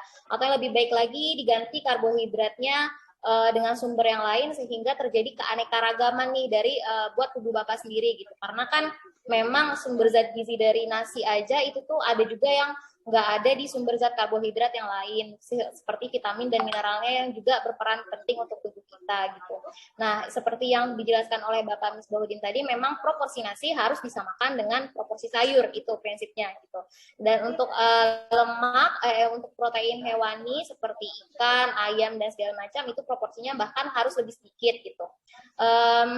Untuk porsi makanan seperti itu ya Pak. Nah, kalau untuk untuk olahraga gitu. Kalau misalnya seandainya memang kita melakukan olahraga itu benar gitu ya, dengan gerakan yang teratur, dengan waktu intensitas yang benar juga, yang kalau misalnya dia intensitasnya itu ringan berarti durasinya lama, kalau intensitasnya berat durasinya itu juga singkat, biasanya itu malah akan menekan nafsu makan kita, Pak, kalau misalnya dibarengi dengan konsumsi air putih yang pas gitu. Nah, kalau misalnya seandainya ketika setelah olahraga itu Bapak terasa sangat lapar sekali atau misalnya pengen makan sekali, ingat tadi terapkan yang namanya mindful eating. Apakah Bapak benar-benar dalam keadaan lapar? Apakah sebelumnya Bapak sudah makan ketika berolahraga? Apa yang Bapak makan? Kemudian di mana Bapak akan makan, bagaimana cara mengolahnya gitu. Karena ketika kita makan dengan penuh kesadaran dengan apa yang benar-benar kita makan, dan biasanya kita benar-benar menikmati apa yang kita makan, nah biasanya itu tuh kita jadi apa ya namanya, jadi asupan yang masuk ke dalam tubuh kita pun jadi sesuai nih dengan apa yang kita bakar tadi, seperti itu. Kemudian kalau trik yang kedua itu juga bisa dengan sebelum konsumsi makanan besar atau makanan utama, bisa memperbanyak dulu konsumsi minum air putih gitu, untuk memberikan rasa kenyang terlebih dahulu, sehingga makan makanan tadi bisa dikontrol gitu, tidak terlalu banyak, seperti itu. Jadi mungkin bisa minum air 1 gelas terlebih dahulu full, baru nanti agak 15 menit kemudian dilanjutkan dengan makanan utama. Seperti itu, Pak. Kasih Bu. Baik, terima kasih kepada Ibu Wanda Lasepa atas jawaban dari pertanyaan Bapak Syafrul Bari. Selanjutnya saya akan membacakan pertanyaan selanjutnya, yaitu untuk narasumber kita Pak Misbahuddin, yaitu dari Chandra Agung, yang mana pertanyaannya, dari penjelasan Bapak tadi, untuk mencapai body sesuai yang diinginkan atau biasa dinamakan body goals, kita harus mengimbangi antara makanan yang sehat dan olahraga yang benar dan teratur. Namun untuk kami, masyarakat awam yang tidak menggeluti bidang gizi, bagaimana cara kami mengetahui dan memilih bahwa makanan itu benar-benar sehat dan dapat mendukung tercapainya body goals tersebut, serta bagaimana kiat agar kita bisa konsisten dalam berolahraga. Baik, kepada Bapak Misbahuddin selaku narasumber kita, kami persilakan untuk menjawab pertanyaan. Terima kasih Mas Chandra Agung, luar biasa. Ya, ini memang sama halnya juga Pak Samsul tadi, pertanyaan yang umum yang sering juga saya dengar. Bagaimana yang ya anggap aja saya tidak paham dengan gizi. Nah, kalau Ibu Wanda ini luar biasa paham gizi dia, SGZ ini. Nah, anggaplah saya tidak paham gizi. Nah, tadi saya dan Bu Wanda juga telah melihatkan gambar yang menurut saya simpel banget. Gambar piringku tadi itu. Artinya apa? Saya nggak paham gizi contohnya. Nah, piring itu ada bulat. Rata-rata piring bulat, rata-rata. Nah, coba aja dikasih bagi 4, tapi nasi dan sayurnya dengan sama yang banyak. Itu aja simpel. Simpel, kalau saya melakukan simpel, praktis, yang tanpa kita secara teori banget, mengukur kadar gizi dan sebagainya. Simpel itu saja, dan saya sudah mencoba melakukan seperti itu. Dulu saya makannya pinginnya nasinya banyak supaya kenyang. Nah, pingin kenyang. Tadi juga disampaikan, berhentilah sebelum kenyang. Itu benar konsep awal sebenarnya. Berhentilah sebelum kenyang. Yang kedua, simpel yang saya lakukan sendiri, saya coba kasih nasi, mungkin kita tidak suka dengan sayurnya sedikit. Nah, kalau mau simpel saja, ambil nasi, Anda ambil sayur, sama banyak nggak dengan nasinya? Itu aja, nggak usah diukur-ukur, mungkin kita nggak ahli gizi banget, nggak usah diukur-ukur pakai timbang-timbang. Sama nggak banyak nasi dengan sayur, contoh saya sebutlah bayam atau kangkung di situ, sama nggak? Nah, ini mungkin bagi orang awam seperti saya juga orang awam, atau kita yang sebagian kecil awam, itu aja simpel caranya. Nah, yang kedua konsisten. Saya bilang tadi olahraga itu tidak instan tiba-tiba mau jadi. Dan ini saya selalu melihatnya fakta-fakta saja di lapangan. Teman-teman kadang-kadang pengen ke gym, olahraga, terutama yang laki-laki nih, pengen nge-gym, langsung hari itu juga pengen ototnya jadi besar. Pulang-pulang seperti sudah jadi kayak Aderai, contohnya, mohon maaf. Jadi pulang-pulang sudah kencang sendiri ototnya. Padahal dia baru hari ini pertama kali mencobanya. Nah, ini yang perlu adanya tahap-tahapan bertahap. Tidak tiba-tiba langsung jadi, langsung seperti Ade Rai-nya. Prosesnya panjang. Anda lihatlah orang yang berhasil itu prosesnya panjang, latihannya, olahraganya. Jadi perlu adanya tahapan bertahap.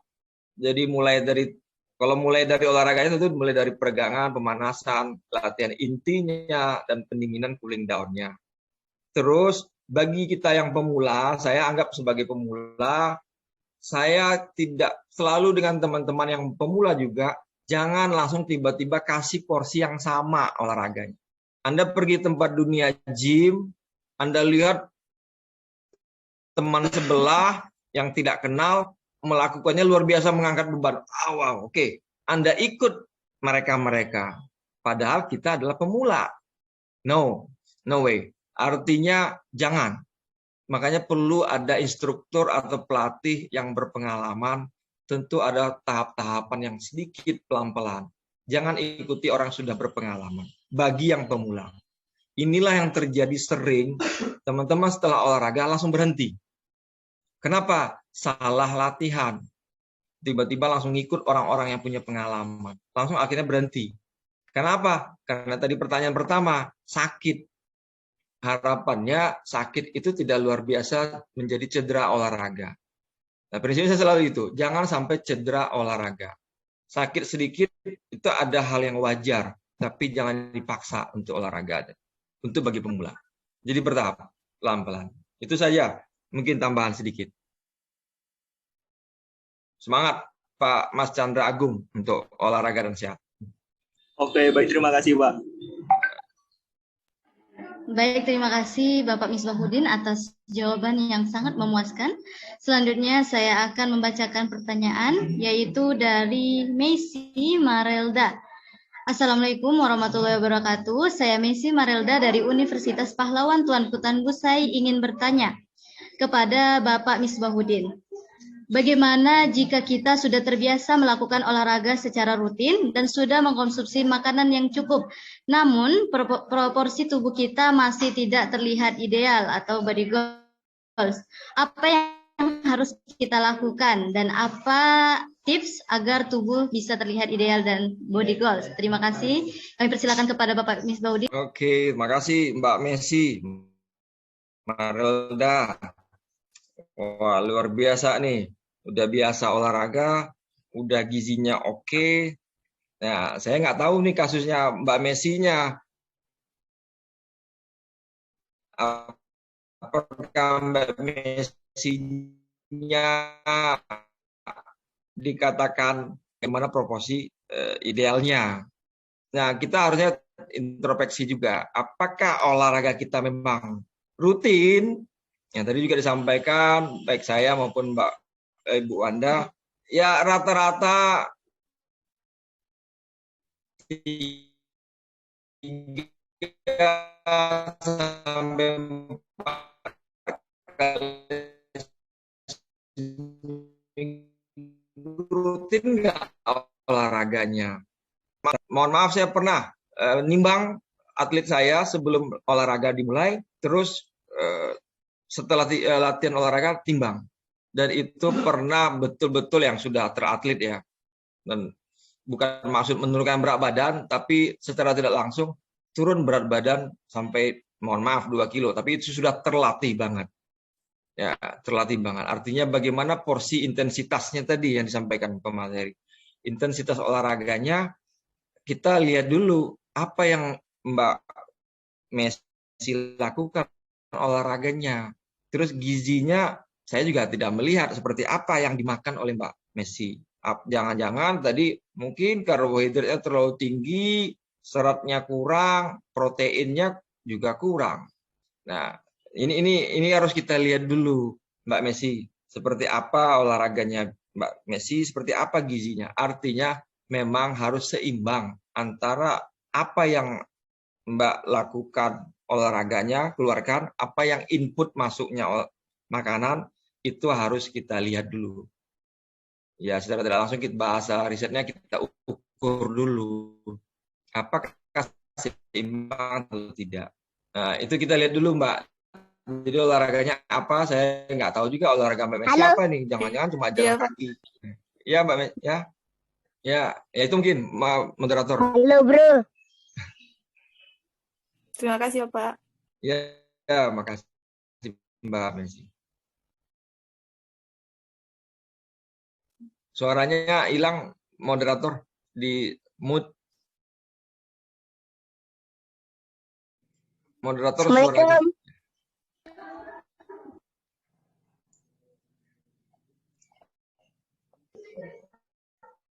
Baik, terima kasih Bapak atas jawabannya. Selanjutnya yaitu pertanyaan, saya akan membacakan pertanyaan terakhir, yaitu dari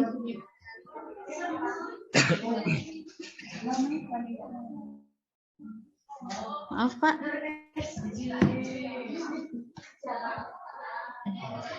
Dari Rani Chania, merupakan mahasiswi semester 1 Gizi S1 Gizi semester 4 dari Universitas Pahlawan. Izin bertanya kepada Ibu Wanda. Pertanyaannya yaitu, contohnya Bu, kita kan sebagai seorang gizi pada atlet. Assalamualaikum. Halo. Jika kita memiliki seorang atlet yang tidak menyukai salah satu makanan yang kita anjurkan kepada atletnya, tetapi makanan tersebutlah yang harus dianjurkan untuk atletnya. Apa yang harus kita lakukan sebagai seorang gizi, Bu? Baik, terima kasih moderator. Nah, gini kalau misalnya kita mau merencanakan menu makanan ya untuk atlet khususnya, itu kan kita harus melakukan interview dulu makanan apa yang dia alergi, kemudian makanan apa yang dia tidak suka, dan makanan apa yang dia suka. Kalau misalnya kasusnya seperti ini gitu, coba ditanya lagi, yang dia nggak suka itu apakah komposisi bahan makanannya ataukah cara pemasakannya mungkin gitu ya.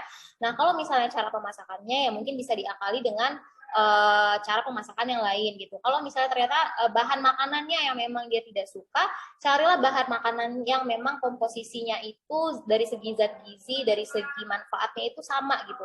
Nggak mungkin nggak ada satu bahan makanan yang maksudnya yang tidak mirip-mirip gitu ya. Lagian kalau misalnya hal seperti itu terjadi, mungkin juga bisa dimodifikasi dari segi resep gitu kan. Kita semua sebagai mahasiswa gizi nih kan mendapatkan ya mata kuliah gizi kuliner gitu. Nah itu kan banyak tuh modifikasi resep yang bisa kita lakukan. Misalnya dia tidak suka nih yang namanya ikan patin gitu, mungkin bisa diganti ikan patin tersebut yang tinggi akan protein diganti dengan ikan lele mungkin, atau misalnya produk tata cara pengolahannya yang mungkin diganti yang tadinya ikan patinnya di asam pedas mungkin ya, atau misalnya dikukus mungkin bisa digantikan dengan metode lain, dibikin bubur atau misalnya dibikin kue gitu, kayak ikan patin, dibikin tepung dan segala macamnya gitu. Banyak cara yang bisa kita lakukan dalam memodifikasi resep itu sendiri. Cuman yang memang terpenting ketika kita mau merancang menu untuk seseorang itu kita harus tahu dulu makanan apa yang dia suka dan makanan apa yang dia tidak suka gitu. Dan jika ada yang makanan yang dia tidak suka, carilah alternatif lain, komposisi bahan makanan yang memiliki dari segi kualitas dan zat gizi yang sama dengan kandungan makanan tersebut, seperti itu.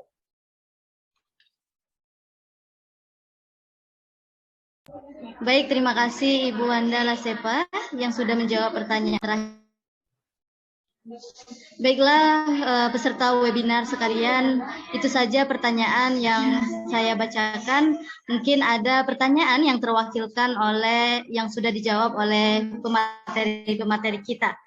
Selanjutnya saya akan membacakan kesimpulan dari webinar kita ini, yang mana konsep untuk mendapatkan tubuh yang bugar dipengaruhi oleh beberapa faktor, yaitu frekuensi, intensity, time, dan tipe latihan yang kita lakukan. Selain latihan fisik, kita juga perlu menerapkan gizi seimbang. Kebugaran harus selalu dilatih sehingga sampai pada titik kebugaran yang maksimal. Untuk menuju body goals, tentunya perlu adanya keseimbangan di mana output dan input harus seimbang. Begitu. Pentingnya mindset dari kita dalam menjaga pola makan sehat, bernutrisi dengan membuat plan menu makanan sehat yang memperbaiki pola makan dan menyenangkan sehingga menjadi gaya hidup sehat. Jadi kita yaitu Ibu Luanda Lasepa dan Bapak Misbahuddin yang sudah menjelaskan materi kita dengan sebaik-baiknya dan juga sangat memuaskan dari jawaban-jawaban yang sudah di. Terima kasih kepada seluruh peserta yang sudah aktif dan telah memberikan pertanyaan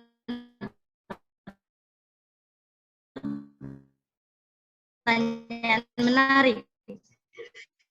Seperti yang sudah disampaikan oleh MC kita tadi, bahwa akan ada door prize untuk 3 isi Marelda Universitas Pahlawan Tuanku Tan Busai, dan yang ketiga Laura Universitas Petkan. Dipersilahkan untuk mengkonfirmasi ke nomor yang sudah dicantumkan pada kolom chat. Hadirin sekalian yang kami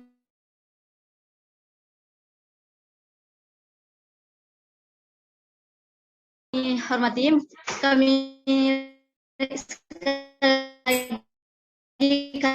mengucapkan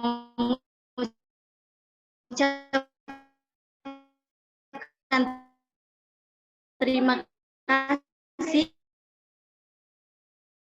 kepada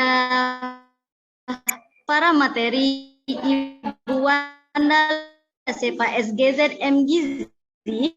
Untuk itu akan saya pandu teman-teman menghandle foto bersama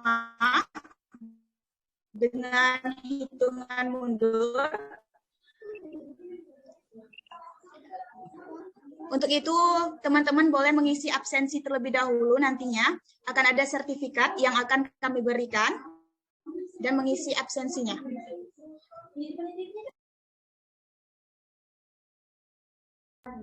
Oke, akan saya bantu ya teman-teman untuk menghandle fotonya bersama-sama. Saya hitung mundur ya.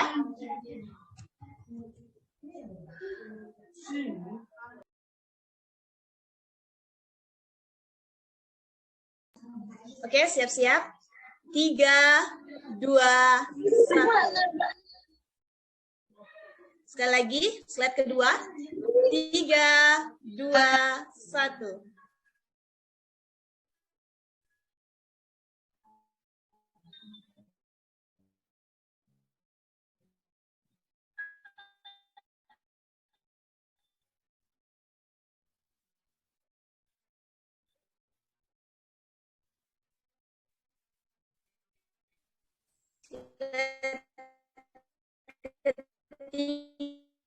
Tiga,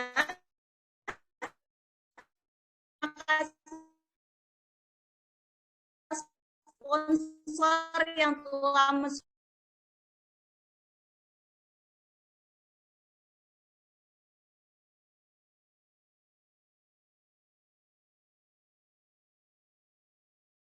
kasih kepada Bapak Misbahuddin. Terima kasih Bapak Ibu Wanda. Terima kasih. Oke, terima kasih kepada peserta yang telah hadir. Terima kasih. Dan panitia telah menyukseskan. Terima kasih teman-teman yang telah menyukseskan acara kita pada pagi hari ini. Izin live ya teman-teman. Assalamualaikum.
sehat, rajin berolahraga, jaga berat badan, itulah 4 pilar gizi seimbang.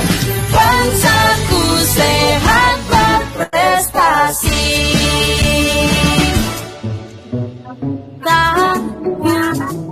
Kamu kekurangan gizi itu tak baik, tak baik. Tubuh kita mudah terserang berbagai macam penyakit.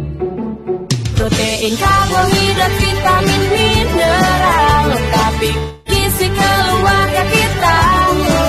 Jagalah lingkungan bersih, aman dan sehat untuk kita semua. Ayo kita makan yang beragam, membiasakan perilaku hidup sehat, rajin berolahraga, jaga berat badan, itulah 4 pilar gizi seimbang. Bangsaku sehat.